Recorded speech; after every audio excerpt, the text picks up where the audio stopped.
உலகம் முழுவதும் உள்ள சன்லைஃப் தொலைக்காட்சி நேயர்களே, உங்கள் அனைவருக்கும் வணக்கம். இது நாட்டு மருத்துவம், நலம் தரும் மருத்துவம், எல்லோருக்கும் ஏற்ற பக்க விளைவுகள் இல்லாத பாதுகாப்பான பண செலவுகள் இல்லாத மருத்துவம். எளிய மருத்துவ குறிப்புகளை இந்த நிகழ்ச்சியிலே நாம் ஒவ்வொன்றாக பார்த்து பழகி பயன்பெற்று வருகின்றோம். இன்று சிலவற்றை நாம் தெரிந்து கொள்வோம். கைனிகோமஸ்டியா என்று ஆங்கிலத்திலே ஒரு பிரச்சனையை குறிப்பார்கள். ஆண்கள் குறிப்பாக பருவ வயது வருகின்ற பொழுது அவர்களுடைய ஹார்மோனல் இம்பேலன்ஸ் என்று சொல்லுகின்ற சுரப்பிகளிலே, ஆண்மை சுரப்பி பெண்மை சுரப்பி என்று சொல்லுகின்ற எஸ்ட்ரோஜன் ஆண்ட்ரோஜன் என்று சொல்லுகின்ற சுரப்பிகளிலே ஒரு குறைபாடு இருக்கின்ற பொழுது இது ஹார்மோனல் இம்பேலன்ஸ் என்று சொல்லுவார்கள். பெண்மை சுரப்பி அதிகமாக வேலை செய்கின்ற பொழுது அவருடைய மார்பகங்களில் இருக்கின்ற திசுக்கள் வீக்கமுற்று பெண்களுடைய மார்பகம் போல ஆண்களுக்கு தோன்றுவது கைனிகோமாஸ்டியா என்று சொல்லுவது வழக்கம். இதற்கு ஆரம்பத்திலேயே ஆங்கிலத்திலே சொல்லுகின்ற ஆளி விதை நாட்டு மருந்து கடைகளிலே கிடைக்கக்கூடிய ஒன்று. இந்த ஆளி விதையை வாங்கி இடித்து பாலில் இட்டு பிட்டு அவியலாக்கி அதை உலர்த்தி வைத்து கொண்டு ஒரு தேக்கரண்டி அந்தி சந்தி என்று இரு வேளை பாலோடு பருகுகின்ற நிலையிலே நாளடைவிலே இந்த ஆண்களுக்கு ஏற்பட்ட மார்பக வீக்கம் என்பது கரைந்து போகும் என்பதை சுட்டிக்காட்ட விரும்புகின்றேன். அது மட்டுமல்லாமல் உடல் பயிற்சி என்பது, மார்பகத்துக்கான உடற்பயிற்சி செய்வது என்பது ஒரு துணை மருந்தாக அமையும் என்பதையும் நான் சுட்டிக்காட்ட விரும்புகின்றேன்.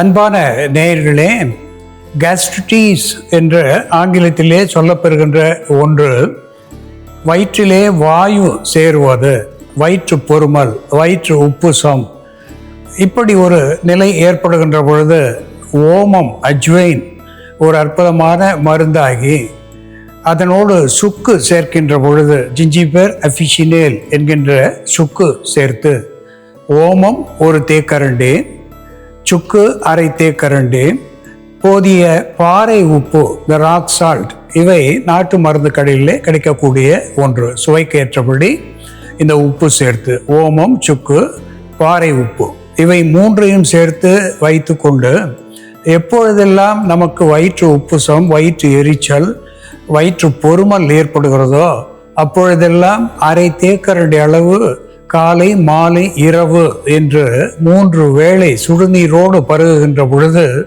இந்த வயிற்றை பற்றிய வாயு வெளியேறி போகும், வயிற்று எரிச்சல் இல்லாமல் போகும், பசியை தூண்டக்கூடிய ஒன்றாகவும் செரிமானத்தை சீர் செய்யக்கூடிய ஒன்றாகவும் இந்த மருந்து விளங்கும் என்பதிலே ஐயமில்லை.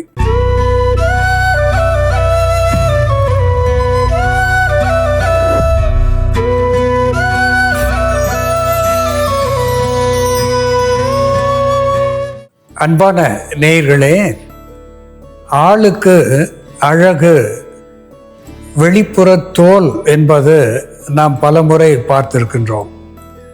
அந்த தோலினுடைய வண்ணம், மினுமினுப்பு, அதனுடைய எலாஸ்டிசிட்டி என்று சொல்லக்கூடிய சுருங்கி விரிகின்ற தன்மை, இவற்றை பார்க்கின்ற பொழுது ஒருவருடைய முழு ஆரோக்கியத்தையும் நம்மால் ஓரளவுக்கு கணிக்க முடியும். எப்படி ஆள் பாதி ஆடை பாதி என்ற பழமொழி இருக்கிறதோ அதுபோல இந்த தோலுக்கு மிக முக்கியமான ஆரோக்கியமான பங்கு உண்டு. இந்த தோலும் ஒரு கழிவு உறுப்பாக, வியர்வை மூலமாக தேவையற்ற உப்பு சத்துக்களை வெளித்தள்ளக்கூடிய ஒரு கழிவு உறுப்பாக விளங்குகிறது. சரியான வகையிலே வியர்வையும் எண்ணெயும் சுரக்காத பொழுது தோல் வறண்டு போகிறது, வெடிப்பு ஏற்படுகிறது. அதன் மூலம் தோல் நோய்களுக்கு நாம் ஆட்படுகின்றோம். சொரியாசிஸ் போன்ற நோய்கள், தேமல் போன்ற நோய்கள் நம்மை பற்றுகின்றன. அப்படிப்பட்ட நிலையிலே அசாடிரச்சா இண்டிகா என்று தாவர பெயராலே சுட்டப்பெறுவது, நீம் என்று ஆங்கிலத்திலே சொல்லப்பெறுவது, வேப்பிலை என்ற தமிழ் பெயரை இது பெற்றிருக்கிறது. இது மிகுந்த கசப்புடைய ஒன்றாக இருந்தாலும் ஒரு anti bacterial, anti fungal, anti microbial, anti inflammatory, analgesic என்கின்ற மருத்துவ குணத்தை பெற்றிருப்பது மட்டுமல்லாமல் ஆன்டிவைரல் என்கின்ற நுண்கிருமியை போக்குகின்ற ஒன்றாக புறமருந்தாகவும் அகமருந்தாகவும் இந்த வேப்பிலை பயன் தருகிறது. தோலினுடைய வண்ணத்தை தக்க வைப்பதற்கு இந்த வேப்பிலை பயன் தருகிறது. குறிப்பாக அம்மை என்று வருகின்ற பொழுது நம் முன்னோர்கள் மஞ்சள் நீர் கரைத்து இந்த வேப்பிலையை அதிலே துவைத்து மேலே அந்த மஞ்சள் நீரை தொளிப்பார்கள். இப்படி தொளிப்பதனாலே அந்த அம்மை என்பது வெகு சீக்கிரத்தில் விலகி போகும் என்பதை அறிந்திருந்தார்கள்.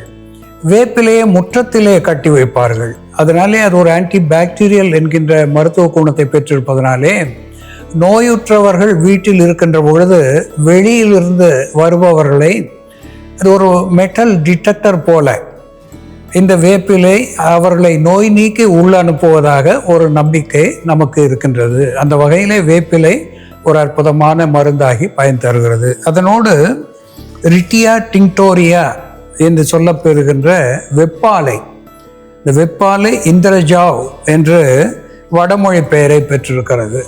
இந்த வெப்பாலை வீக்கத்தை கரைக்கக்கூடிய ஒன்றாக, இந்த வெப்பாலை பட்டையை நாம் பயன்படுத்துகின்ற பொழுது அது தோல் நோய்களை துடைப்பதாக விளங்குகிறது. இந்த வெப்பாலை இலையை அரைத்து மேற்பற்றாக பூசுகின்ற பொழுது இந்த புட்டாளம்மை என்று சொல்லுகின்ற பொண்ணுக்கு வீங்கி என்று தமிழில் சொல்லுவார்கள், மம்ஸ் என்று ஆங்கிலத்திலே சொல்லுவார்கள், கழுத்து நெறிக்கட்டு பகுதியிலே வீக்கம் காணுவது, காய்ச்சல் காணுவது, இதற்கு மேற்புற மருந்தாக இந்த வெப்பாலை பயன்படும். வெப்பாலை எண்ணெயில் இட்டு காய்ச்சி முடி தைலமாக பயன்படுத்துவது வழக்கம். இதில் டேண்ட்ரஃப் என்று சொல்லுகின்ற தலை பொடுகு போவது மட்டுமல்லாமல் தோலுக்கு தடவுவதனாலே தோலினுடைய நோய்கள் அத்தனையும் தீர்க்கக்கூடிய ஒன்றாக திகழ்கிறது.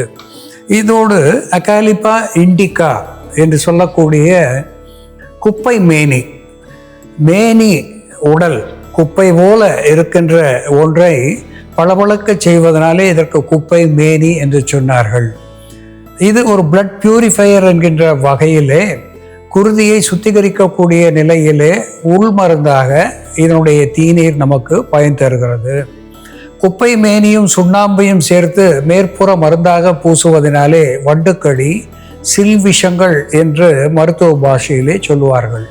சிறு பூச்சிகளுடைய கடி இவற்றினுடைய விஷத்திலிருந்து நமக்கு விடுதலை தருகிறது. அரிப்பு, நமைச்சல் இவற்றை போக்கக்கூடியதாக இந்த குப்பை மேனி விளங்குகிறது. அதனோடு ஓசிமம் சாங்டம் என்று சொல்லக்கூடிய ஹோலி பேசில் என்று சொல்லக்கூடிய துளசி, நாம் இங்கே பார்ப்பது கிருஷ்ண துளசி, கருந்துளசி என்று இதற்கு பெயர்.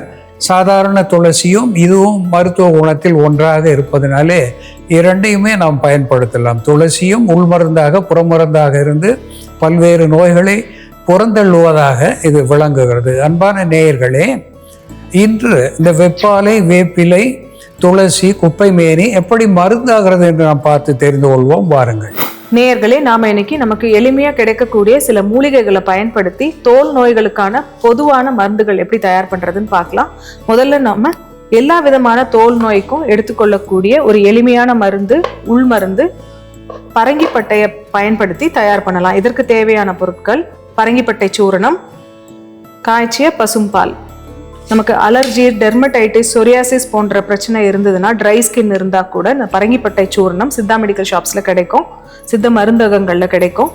பரங்கிப்பட்டை சூரணம் கருந்துளசி சாறில் சுத்திகரித்து தயாரிக்கப்பட்ட மருந்தாக கிடைக்கும். அதை வாங்கி நம்ம பயன்படுத்திக்கலாம். இந்த பரங்கிப்பட்டை சூரணத்தோடு நம்ம கொஞ்சமாக தண்ணி மிக்ஸ் பண்ணிடலாம். கட்டி இல்லாமல் தண்ணி விட்டு நல்லா மிக்ஸ் பண்ணிவிட்டு அதுக்கப்புறம் நம்ம பால் விட்டு மிக்ஸ் பண்ணணும். இல்லைன்னா இது கட்டி கட்டியாக ஆகிடும், குடிக்கிறதுக்கு கஷ்டமாக இருக்கும். தண்ணியில் நல்லா இப்படி ஈவனாக மிக்ஸ் பண்ணிவிட்டு அதுக்கப்புறம் நம்ம காய்ச்சிய பசும்பால் சேர்க்கணும். ஒரு 60 ml அளவுக்கு பசும்பால் சேர்த்து தினமும் காலை மாலைன்னு 2 வேளையும் உணவுக்கு பின் இந்த மருந்தை சாப்பிட்டுட்டு வரும்பொழுது தோல் நோய்களால் ஏற்படக்கூடிய நமைச்சல் கண்ட்ரோல் ஆகும். அதே போல் தோல் நோய் பரவாமல் தடுக்கக்கூடிய ஒரு மருந்தாகவும் இருக்கும். ஆட்டோ இம்யூனிட்டினால ஏற்படக்கூடிய தோல் நோயால் இருந்தாலும் சரி, இன்ஃபெக்ஷன்னால ஏற்படக்கூடிய தோல் நோயாக இருந்தாலும் சரி, இவை இரண்டுமே கட்டுப்படுத்தக்கூடிய ஒரு மருந்தா இந்த பரங்கி பட்டை சூர்ணம் மற்றும் பால் சேர்ந்த இந்த மருந்து செயல்படும். அடுத்ததா நம்ம தோல் நோய் இருக்கும் பொழுது அதிகப்படியான இச்சிங் இருந்ததுன்னா, நமைச்சல் இருந்ததுன்னா அதற்கு வெளிப்பூச்சாக பயன்படுத்தக்கூடிய ஒரு மருந்து எப்படி தயார் பண்றதுன்னு பார்க்கலாம். இது அந்த பகுதியை கழுவுவதற்காக நம்ம பயன்படுத்தக்கூடிய ஒரு மருந்து. ஒரு பாத்திரத்துல கொஞ்சம் தண்ணி விட்டுக்கலாம். இதற்கு தேவையான பொருட்கள் கருந்துளசி இலை, குப்பைமேனி இலை, வேப்பிலை, மஞ்சள் பொடி. நம்ம ஒரு பாத்திரத்தில் கொஞ்சம் நீர் விட்டு இதோட மஞ்சள் பொடி சேர்த்துக்கலாம். மஞ்சள் பொடி கொஞ்சமாக தேவையான அளவு நம்ம சேர்த்துக்கலாம். அதோட கருந்துளசி இலை, ஒரு பிடி அளவு கருந்துளசி இலை சேர்த்துக்கலாம். வேப்பிலை, பொதுவாகவே நம்ம தோல் நோய் எதுவாக இருந்தாலும் வேப்பிலை பயன்படுத்துவோம். வேப்பிலை மஞ்சளும் மேலே அரைச்சி போடுவோம். அதோட குப்பைமேனி ஒரு பிராட் ஸ்பெக்ட்ரம் ஆன்டிபயோட்டிக்காக செயல்படும். அதே மாதிரி பூஞ்சை காளானால ஏற்படக்கூடிய தோல் நோய்களுக்கு இது ஒரு சிறந்த மருந்தாக இருக்கும். நமக்கு வைரஸ்னாலேயோ இல்லை பாக்டீரியானாலேயோ அல்லது பூஞ்சை காளான் ஃபங்கஸ்னாலேயோ தோல் நோய்கள் ஏற்படும் பொழுது இதை ஒரு காமன் மெடிசனாக நம்ம பயன்படுத்தலாம். இது எல்லாத்தையும் சேர்த்து நல்லா கொதிக்க வச்சுட்டு வடிகட்டிட்டு இந்த தண்ணியை கொண்டு நம்ம பாதிக்கப்பட்ட இடத்துல எங்க நமக்கு சருமத்துல ப்ராப்ளம் இருக்கோ அந்த இடத்த நம்ம வாஷ் பண்ணிட்டு வரும்பொழுது அங்க உண்டாகக்கூடிய கொப்புளங்களா இருந்தாலோ அல்லது ரேஷஸா இருந்தாலோ நமைச்சலா இருந்தாலோ அது கட்டுப்படும். புண்களை கழுவுவதற்கான மருந்தாவும் நம்ம இதை பயன்படுத்தலாம். ட்ரை ஸ்கின்கான ஒரு வெளிப்பூச்சி மருந்து தயார் பண்ணலாம். இதற்கு தேவையான பொருட்கள் தேங்காய் எண்ணெய், வெப்பாலை இலை. நம்ம ஒரு பாத்திரத்துல கொஞ்சம் தேவையான அளவு தேங்காய் எண்ணெய் எடுத்துக்கலாம். வெப்பாலை இலை, இந்த வெப்பாலை இலை கிராமங்களில் ரொம்ப ஈஸியாக கிடைக்கக்கூடிய ஒரு இலை தான். இந்த இலையை உடைக்கும் போது இதுலேருந்து பார்த்தோம்னா பால் வரும். நந்தியாவட்டை இலையெல்லாம் உடைச்சோம்னா எப்படி பால் வரும், அது மாதிரி அதிகப்படியாக பால் வரும். இந்த வெப்பாலை இலையை உடைச்சோம்னா இந்த பாலை கூட நம்ம டைரெக்டாக அஃபெக்டட் ரீஜியனில் அப்ளை பண்ணலாம். பிம்பிள்ஸ் இருந்ததுன்னா கூட இந்த பால் எடுத்து நம்ம அப்ளை பண்ணோம்னா அந்த பிம்பிள்ஸ் ஸ்கார் இல்லாமல் நல்லா ஈஸியாக ஹீல் ஆகும். அதே போல் ஹீல் கிராக்ஸ்க்கு, நமக்கு பாதத்தில் வரக்கூடிய வெடிப்புக்கு, குதிக்கால் வெடிப்புக்கும் இந்த பாலை நம்ம பயன்படுத்தலாம். இப்போது இந்த வெப்பாலை இலையை நம்ம சிறு சிறு துண்டுகளாக்கி இந்த தேங்காய் எண்ணெயில் சேர்த்துடணும். இதை நம்ம கொதிக்க வைக்க போகிறது இல்லை, ஜஸ்ட் அப்படியே தேங்காய் எண்ணெயில் இதை முக்கி வச்சு வெயிலில் வச்சு எடுத்தாலே போதும். வெப்பாலை இலையை இந்த மாதிரி சின்ன சின்ன பீசஸாக நறுக்கிட்டு நம்ம தேங்காய் எண்ணெயில் இப்படி போட்டுடணும்.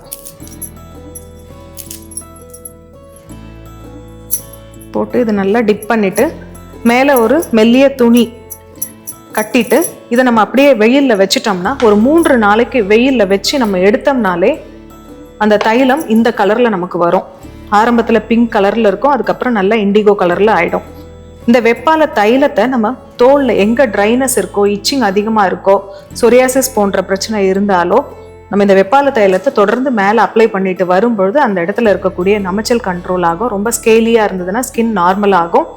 அதே போல் டேண்ட்ரஃப்க்கும் இதை நம்ம தலை குளிப்பதற்காக பயன்படுத்தலாம். அதிகப்படியான டேண்ட்ரஃப் இருந்தாலோ அல்லது ஸ்கால்ப் சொரியாசிஸ் இருந்தாலோ வெப்பாலை தைலத்தை வாரம் 2 முறை தலைக்கு நல்லா தேய்ச்சிட்டு ஊற வச்சு நம்ம குளிச்சுட்டு வரும்பொழுது தலையில் இருக்கக்கூடிய அந்த பொடுகு கண்ட்ரோல் ஆகும். அதனால் ஏற்படக்கூடிய முடி உதிர்வும் கண்ட்ரோல் ஆகும்.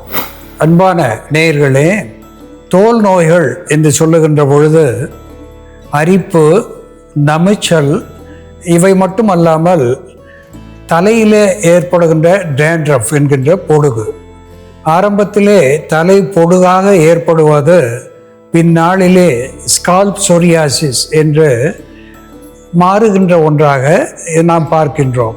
நாளடைவிலே அது உடல் முழுவதும் பரவி ஒரு ஆட்டோ இம்யூன் டிசீஸ் என்று சொல்லுகின்ற அளவுக்கு ஸ்டெராய்டு மாத்திரைகளுக்கு மட்டும் கட்டுப்படுகின்ற ஒன்றாக நாம் பார்க்கின்றோம். அந்த நிலையிலே இந்த வேப்பிலை, மஞ்சள், துளசி சேர்ந்த ஒரு தீநீரை எடுத்து தலைக்கு நாம் தேய்த்து வைத்திருந்து குளிப்பதனாலேயோ கழுவுவதனாலேயோ இப்படிப்பட்ட நோய்களிலிருந்து நமக்கு விடுதலை கிடைக்கிறது.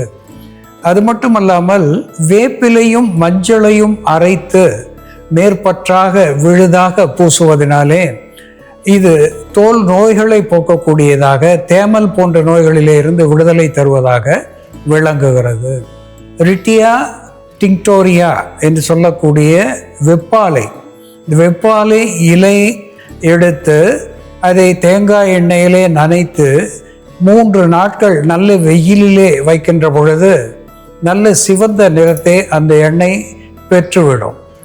அதாவது அந்த வெப்பாலையிலே இருக்கின்ற மருத்துவ குணத்தை அது உள்வாங்கி நிறம் பெற்று விளங்குவதனாலே அது மருத்துவ குணம் பொருந்தியது என்று நாம் தெரிந்து கொள்ளலாம். அந்த எண்ணெயை நாம் வடிகட்டி வைத்துக்கொண்டு மேற்புறமாக பூசுவதற்கும் தலைக்கு தேய்த்து குளிப்பதற்கும் பயன்படுத்துகின்ற பொழுது இந்த டேண்ட்ரஃப் என்கின்ற பொடுகு நம்மை விட்டு போகின்றது. இவை புற மருந்துகளாக நாம் பயன்படுத்துகின்ற பொழுது அதனோடு உள்ளுக்கு மருந்தாக பரங்கிப்பட்டை சூரணம் ஒரு அற்புதமான anti bacterial, anti fungal, anti microbial என்கின்ற மருத்துவ குணத்தை பெற்று அனைத்து நோய்களையும் போக்கக்கூடிய ஒன்றாக திகழ்கிறது. இந்த பரங்கிப்பட்டை சூரணம் நாட்டு மருந்து கடைகளிலே நமக்கு எளிதாக கிடைக்கக்கூடிய ஒன்று. அதை வாங்கி அரை தேக்கரண்டி அந்தி சந்தி என்று 2 வேளை தேனோடோ அல்லது பாலோடோ பருகி வருகின்ற நிலையிலே அத்துணை தோல் நோய்களையும் போக்கி ஒரு ஆரோக்கியத்தை நமக்கு தரும் என்று இங்கே சுட்டிக்காட்ட விரும்புகின்றேன். அன்பான நேயர்களே, தோல் நோய்கள் போவதற்கு சில மருந்துகளை நாம் இன்று பார்த்து தெரிந்து கொண்டோம். இதுபோல வேறு ஒரு மருத்துவ குறிப்போடு நாம் மீண்டும் சந்திப்போம். நன்றி, வணக்கம்.